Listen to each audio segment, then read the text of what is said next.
यो चाहिँ जेडेसियन एस्ट्रोनोमीको ग्राभिटेसनलबाट दुई किसिमको डेरिभेसन सोधिन्छ।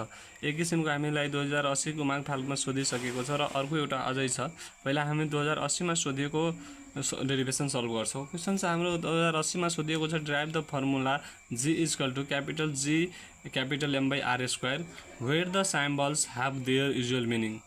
हामी हेयर गर्छौँ, प्रुफ गर्छौँ हामी where capital G equal to universal gravitational constant capital M is equal to the mass of the larger body, small m is equal to the mass of the smaller body, r is equal to the distance between the center of the two masses. Now we know that now we know that the gravitational force acting on the smaller masses small m can also be expressed in terms of the gravitational acceleration g at the surface of the larger mass. Direct proportional m into g equation 1 मानेको यसलाई।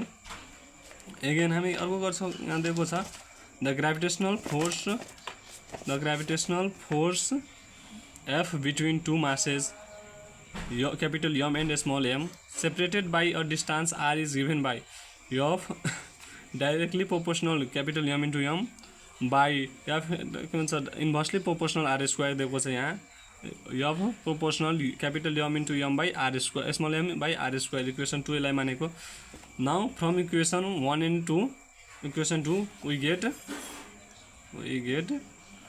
भन्छ यसको पनि LHS र यसको पनि LHS same भएको कारणले गर्दा यसलाई अगाडि र यसलाई पछाडि लेख्न पाइन्छ।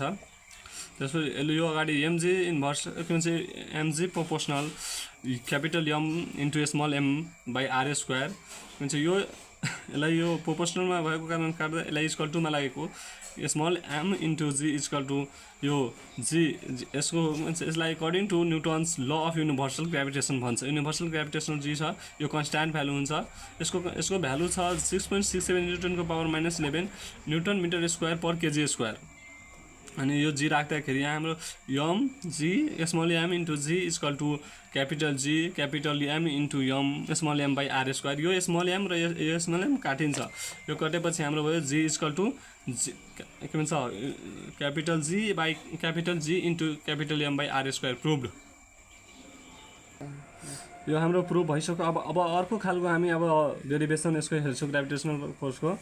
यहाँ हाम्रो अर्को खालको क्वेसन यस्तो सोध्न सकिन्छ ग्राभिटेसनल के भन्छ क्वेसन हुन्छ proof Newton's law of gravitation. यो अर्को टाइपको डेरिभेसनमा सोध्न सकिन्छ हेयर प्रुफ। यसलाई हामी प्रुफ गर्दाखेरि फर्स्टमा लेख्छौँ केही थ्योरी लेख्छौँ। Let's consider two bodies of masses m and capital M and small m what are separated by distance d if the force of attraction between them is f।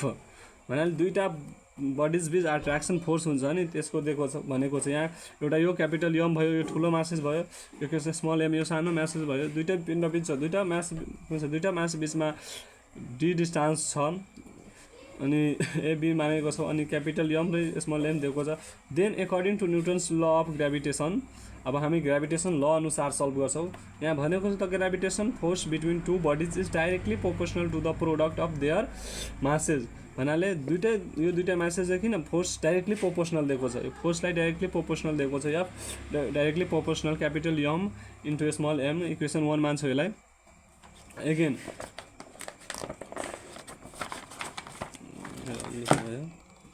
Eigen यहाँ the gravitational force between two bodies is inversely proportional to the square of the distance. भन्न के भनेको छ gravitational force छ नि त्यो दुईटा बडीको inversely proportional to the square of the distance, त्यसको दूरीको स्क्वायर दूरीको इन्भर्सली प्रोपोर्सनल हुन्छ बिट्विन देयर सेन्टर। दुईटा सेन्टरबाट केन्द्रबाट यसको केन्द्रदेखि यसको केन्द्र हुन्छ त्यसलाई इन्भर्सली प्रोपोर्सनल हुन्छ। F inversely proportional 1/d square F proportional 1/d square equation 2 बुझेको त मानेको छ। Now from equation 1 and 2 equation 2 we get F proportional capital m into small m by d square.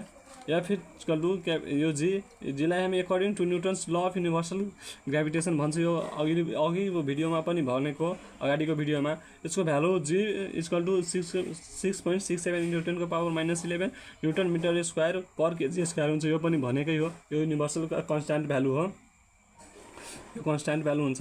अनि यो F equal to capital G into capital M into small M by D square यो prove भयो हाम्रो।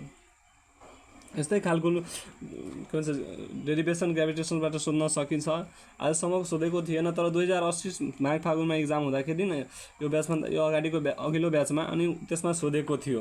हेर्नु पुरै video हेरिदिनु भएकोमा धन्यवाद।